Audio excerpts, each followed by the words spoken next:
Hello there, you're watching All 24 News World News program with me, Karim Fazakri, and next up are the top stories. The African Startup Conference ends with the Algiers Declaration, strong praise for President Abdelmajid Tebboun's support for innovation, renewed African cooperation, and major financing deals for Algerian companies. Also in our news, Algeria signs a new cooperation declaration with the IAEA on peaceful nuclear uses. Minister Attaf calls it a fresh chapter as Army Gazette highlights key gains under the Renaissance project. Next up, in Palestine, 2 Palestinians are killed in a new Zionist escalation in the West Bank. Occupation forces raid UNRWA's Al-Quds headquarters and detain staff, while strikes and ceasefire violations continue in Gaza. The UN, meanwhile, warns nearly 2 million displaced people face worsening conditions.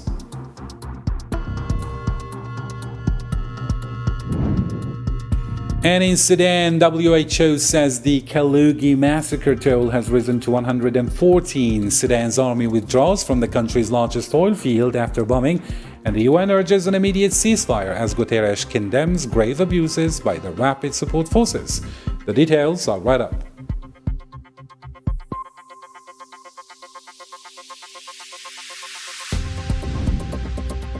Welcome back. It's great to have you with us tonight. First up in our news, and as you followed in our headlines, the 4th African Startup Conference wrapped up in Algiers on Monday with the adoption of the Algiers Declaration after 3 days packed with panels and workshops drawing wide African and international participation.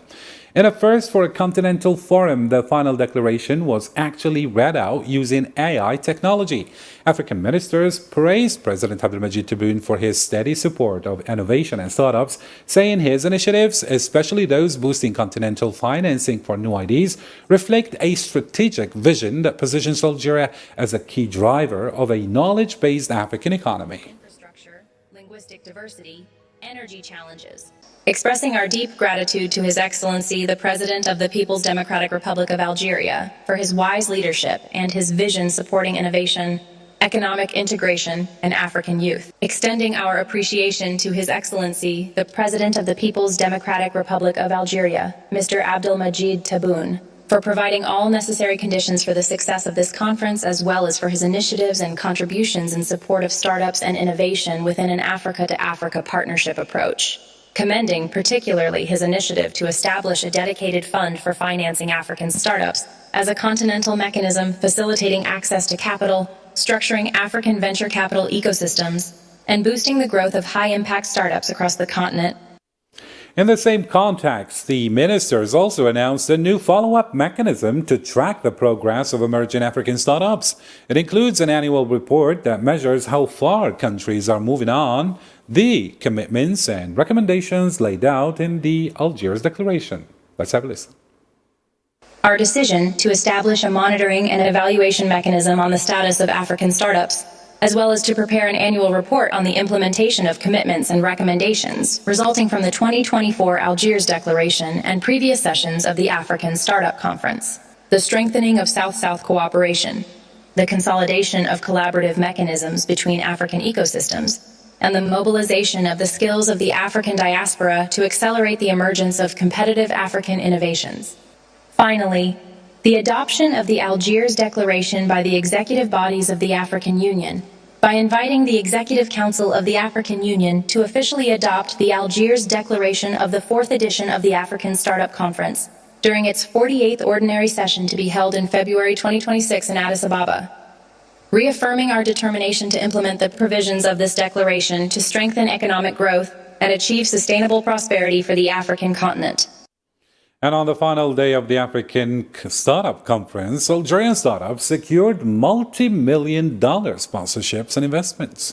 Telecom and digital service companies dominated, while smart agriculture startups also shone, with one lending a $1.5 million. Jazzy Algeria partnered with 6 startups, and multiple agreements were signed between young innovators and major companies. الإمضاء تاع اليوم يجسد استراتيجية جيزي في تعزيز البنية التحتية. The signing of today embodies the strategy of GZ to consolidate the information and telecommunication system infrastructure. Today, when we talk about 5G, we talk about artificial intelligence and cloud services. We, as companies, have decided to collaborate with Algerian startups and creative minds to solve this equation. Algeria Venture. Algeria Venture is the only Algerian accelerator in the overall ecosystem area. I can say that Algeria Venture is a pivot of ecosystem.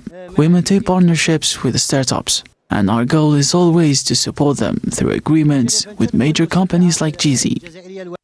And on a related note, Algerian startup Fool secured about $5 million from private investors. Specializing in travel and booking services, the deal, announced at the African Startup Conference, marks the first exit from the National Fund for Financing Startups portfolio.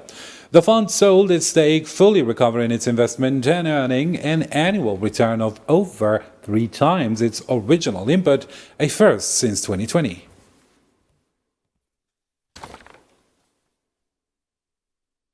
And during the same event, Algeria's Minister of Environment, Kauthar Kriko, announced a new Algerian African training program to support young African innovators in the environmental field and promote green entrepreneurship. Speaking at the African Startup Conference, she said the program targets green economy projects and will be led by Algeria's National Institute for Environmental Training. تعتبر الجزائر اليوم وبفضل التوجيهات السامية. Today, thanks to the high-level guidance of the President of the Republic, Algeria has become a leading example in supporting young people and environmental entrepreneurs. This reflects our firm understanding of the importance of sustainability in the global economy. We have strengthened the regulatory framework with several aligned texts that open new prospects for a sustainable future in harmony with youth worldwide and African youth in particular.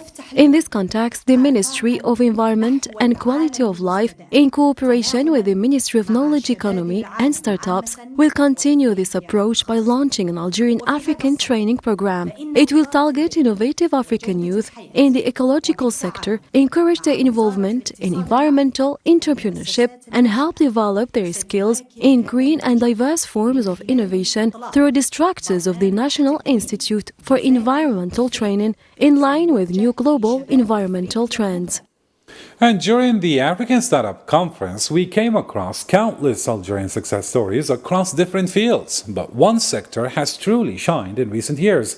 That is startups and micro-enterprises. It is rapidly expanding ecosystem that's placing Algeria firmly on the map of innovation, both at home and abroad. Here's Karim Misfawi now. Algerian startup scene is forging ahead on the highway of excellence, winning awards, attracting investors, and making its mark at major international entrepreneurship events. The Algerian startup ecosystem is developing very quickly. From what I can see, all this exhibition, many Africans and even Europeans have contacted us. They are very interested in Algerian startups and their ideas. We are increasingly seeing startups that have an export strategy and international markets. They also have this vision for next year. This year we are focusing on the Algerian market, but starting next year we see our future abroad. Participation in international trade shows and global competitions has pushed Algerian talent into the spotlight, lifting young innovators out of anonymity. High-value, homegrown projects are now catching the eye of major tech firms and investment funds worldwide. These achievements are also the result of strong national support from state-backed programs, training hubs, and a broad ecosystem designed to encourage innovation and technological expertise. Together, they reflect the government's clear commitment to young entrepreneurs. We have created a product called Mufid, which is a commercial agent based on artificial intelligence. It is the first agent of its kind in Algeria, and I believe even in all of Africa. We have significant challenges ahead of us. It will be a year of business growth for us, and we hope to become a great company. In just a few years, Algeria's efforts have produced remarkable progress, rising from 200 startups in 2019 to over 13,000 today. And the ambition continues. The goal is to reach 20,000 startups by 2029, a momentum that has already earned Algeria international recognition, including the Champion of Entrepreneurial Policies Award in the United States last June. In another development, Algeria and the International Atomic Energy Agency signed a joint statement on Monday to boost cooperation in the peaceful uses of nuclear science and technology.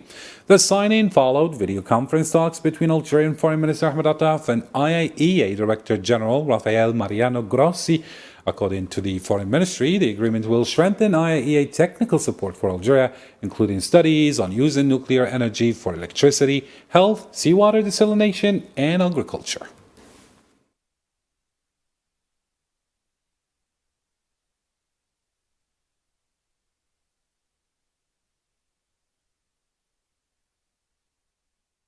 And in a speech on the occasion, Algerian Foreign Minister Ahmed Attaf said the joint statement with the IAEA opens a new chapter, taking cooperation to a higher, more significant level. Let's take a listen.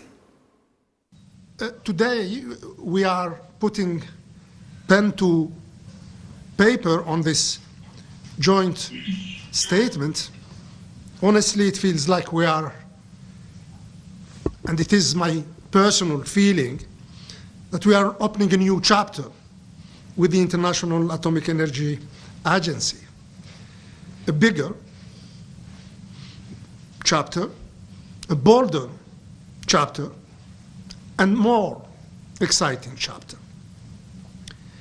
It is indeed the door wide open to new areas of cooperation in the shape of a comprehensive study on small modular reactors to seawater desalination, smarter water management with nuclear technology, as well as game-changing applications in agriculture. In short, I sincerely believe that we are taking our cooperation to a higher and more significant level. Similarly, Algerian Foreign Minister Ahmed Attaf also stressed Algeria's readiness to share its expertise with other African countries in the peaceful uses of nuclear science and technology. Speaking at the signing ceremony with the IAEA, he highlighted that producing cancer treatment drugs in Algeria is a national priority of strategic importance. Let me also say how delighted we were last November when the Board of Governors approved the Technical Cooperation Program for 2026-2027, a program which included a project for Algeria on building national capacity to produce radioisotopes and radiopharmaceuticals for diagnosis and treatment. For us, producing these cancer medicines ourselves is not just a technical project. It is a national priority of strategic dimension in our fight against cancer. And because Algeria never thinks alone and thinks only of itself, strengthening our own capacities also means we can do more for the whole region. Through the Rays of Hope initiative, as well as through other flagship initiatives and regional projects, we are ready to share what we learn with our African brothers and sisters inside and outside the EFRA framework. Still with Algerian Foreign Minister's activities, Ahmed Attaf arrived in Bratislava on Monday for an official visit. The Foreign Ministry said the trip reflects both countries' shared political will to strengthen ties, recently shown through the exchange of diplomatic representation. During his stay, Mr. Attaf will meet with Slovak officials and officially inaugurate the Algerian embassy in the capital.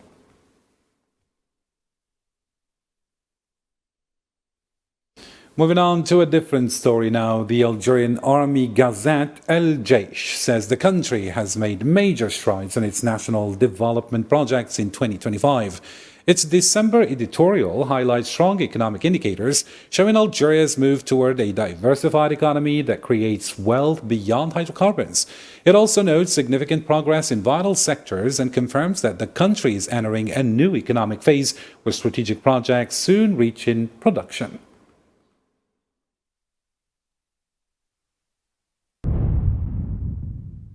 Only a few days separate us from the end of 2025, a year during which major achievements were realized and strides were made towards completing the national renewal project. This reflected in various indicators that demonstrate Algeria's economic ambition and its path toward a diversified economy that contributes to wealth creation and diversifying income sources beyond hydrocarbons.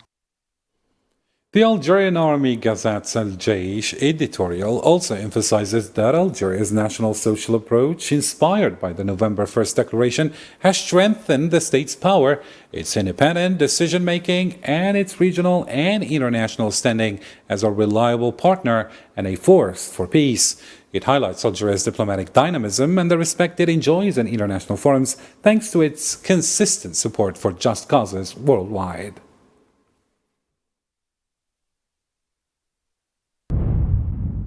The aim of all of this is to strengthen the power of the state and the independence of its decisions, and to maintain the prestigious position that Algeria has come to occupy regionally and internationally as an effective and reliable partner and a force of peace and stability. This is reflected in the active movement of our diplomacy, which has gained respect and appreciation in various forums, especially through its firm positions on just causes in the world, most notably the Sahrawi and Palestinian causes.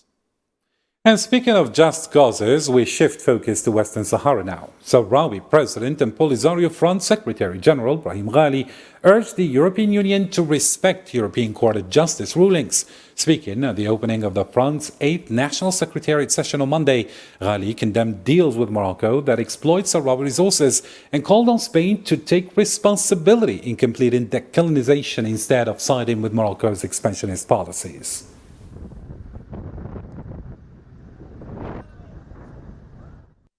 And within the same scope, Colombia pledged to defend the Sahrawi people's right to self-determination during its upcoming term as a non-permanent UN Security Council member.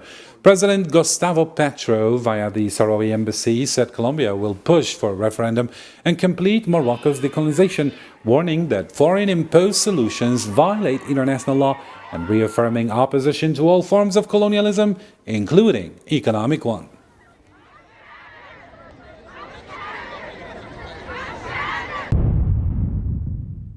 Colombia firmly supports this demand and maintains diplomatic relations with the Sahrawi Republic. As we take our seat on the Security Council in a few days, we will oppose any positions that challenge the General Assembly resolution and the majority of UN members calling for this referendum. We will be present and contribute to its realization within the Council.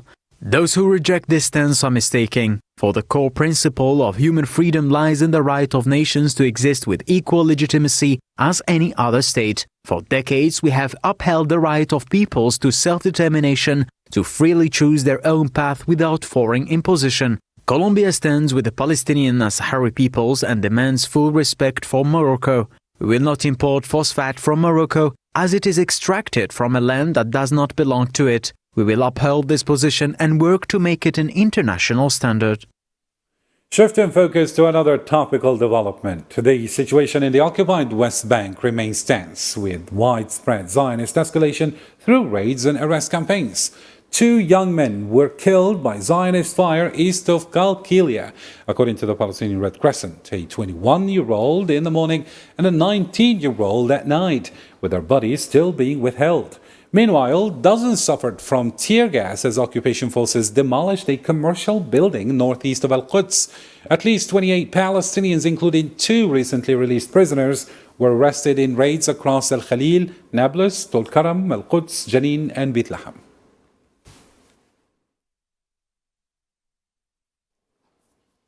Along similar lines, occupation forces stormed the UNRWA headquarters in Sheikh Jarrah, east of Al-Quds, on Monday morning. The Al-Quds Governorate said the raid included searches, the detention of security guards, and the confiscation of their phones, while the area was completely sealed off. Officials condemned the move as a dangerous escalation and a direct challenge to last Thursday's UN resolutions renewing UNRWA's mandate.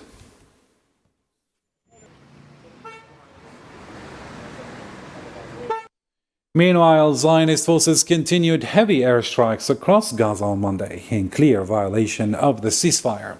Rafah was hit by air raids while artillery shelling targeted areas east of Khan Yunis in the south.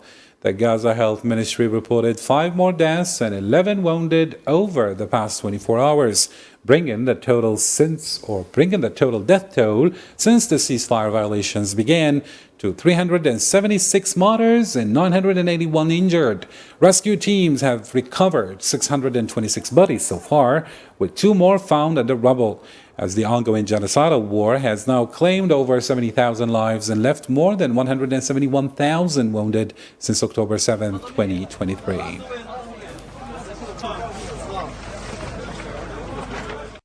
For its own part, the UN Population Fund warned that over 1.7 million people in Gaza are facing winter under harsh conditions, with severe shortages of food, water, and healthcare. About 50,000 pregnant women lack access to safe childbirth services due to hospital destruction and the near collapse of the healthcare system. The UNFPA expressed deep concern over the worsening humanitarian crisis in the Strip.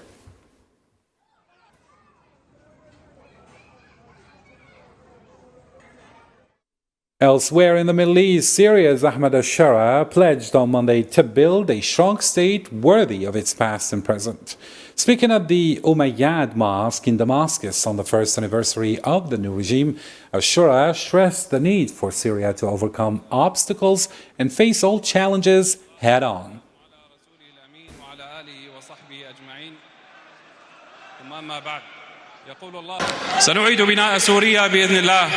We will return it strong in a way that is suitable for its present and past. We will rebuild it suitable for Syria's ancient civilization. We will rebuild it with God's instructions, helping weak people and justice among people, God willing.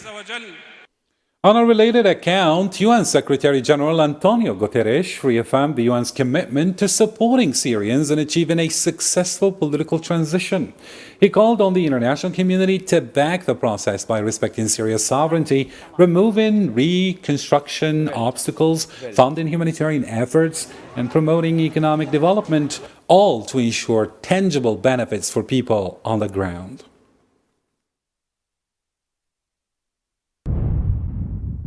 What lies ahead is far more than a political transition. It is the chance to rebuild shattered communities and heal deep divisions. It is an opportunity to forge a nation where every Syrian can live securely, equally, and with dignity. Today, across Syria, communities are actively working towards shaping the institutions and governance structures that will define their future.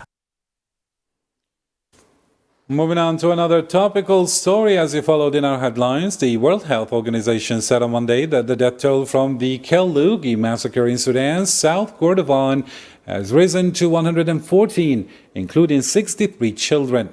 WHO Director General Tedros Adhanom Ghebreyesus confirmed that repeated indiscriminate attacks hit a kindergarten and a nearby rural hospital, leaving 114 dead and 35 injured.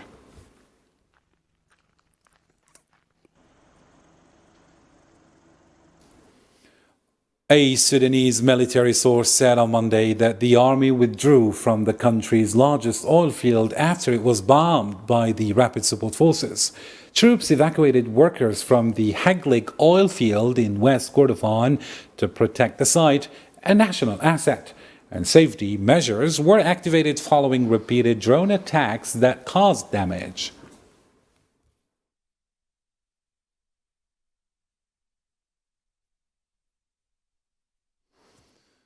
On a related note, UN Secretary General Antonio Guterres urged countries influencing Sudanese parties to stop supplying weapons, called for an immediate halt to hostilities, and pushed for renewed talks toward a Sudanese-led political process with UN support. He condemned the deadly South Kordofan attacks that killed 114 people, including 63 children, and stressed the need to prevent further human rights violations and attacks on humanitarian teams amid the worsening crisis.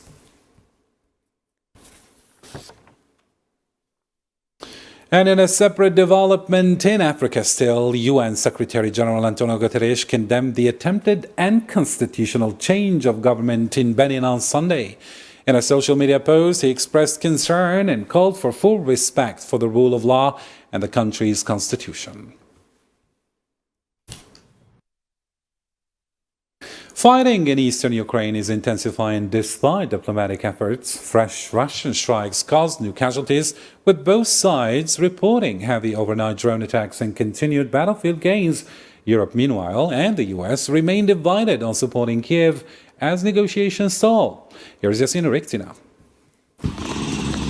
In renewed Russian shelling across eastern Ukraine, authorities reported on Monday that 4 civilians were killed, 3 in Donetsk and 1 in Dnipro, while at least 7 others were injured in a drone attack on the Sami region.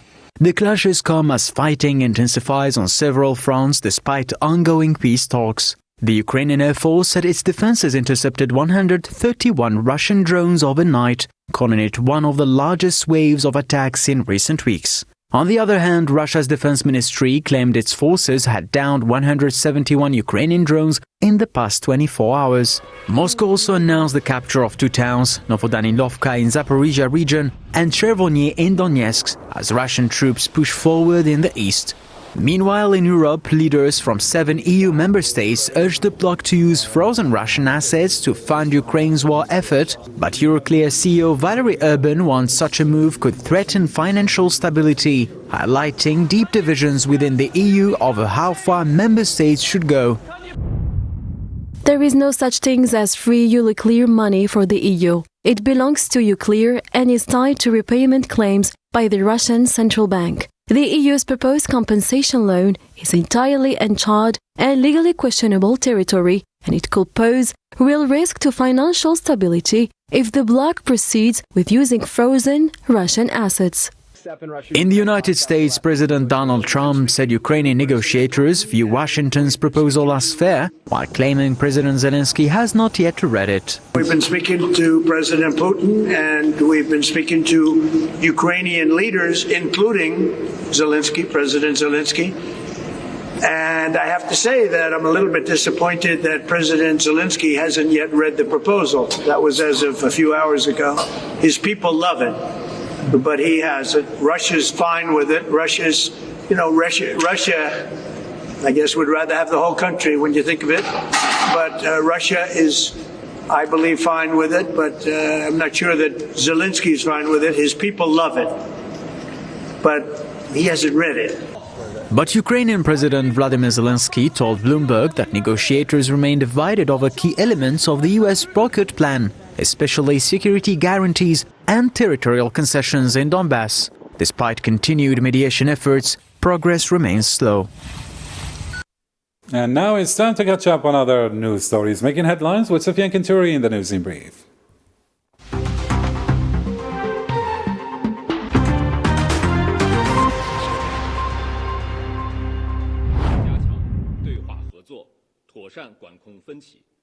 China urged Japan to stop fabrication and exaggeration after Tokyo accused Beijing of threatening its fighter jets near Okinawa. The Chinese Foreign Ministry spokesperson said Japanese aircraft entered China's training zone and that Tokyo is overstating the radar tracking issue.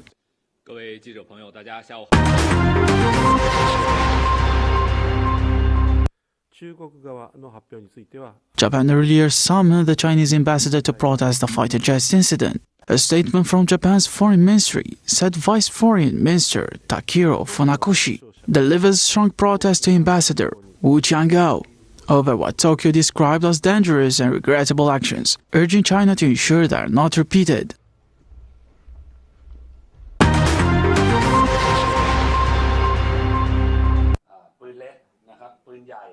The Thai army announced that several of its soldiers were killed or wounded in border clashes with Cambodian forces, as both countries traded accusations of violating the ceasefire. In a statement, the Thai military confirmed that one soldier was killed and 4 others were injured after Cambodian troops opened fire, sparking the confrontation.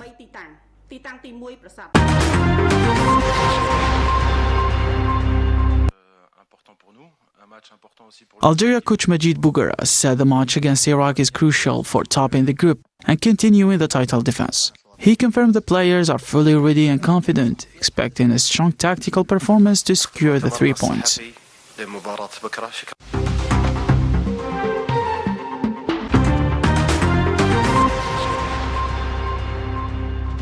And that's the end of our news. Thank you for watching and take care.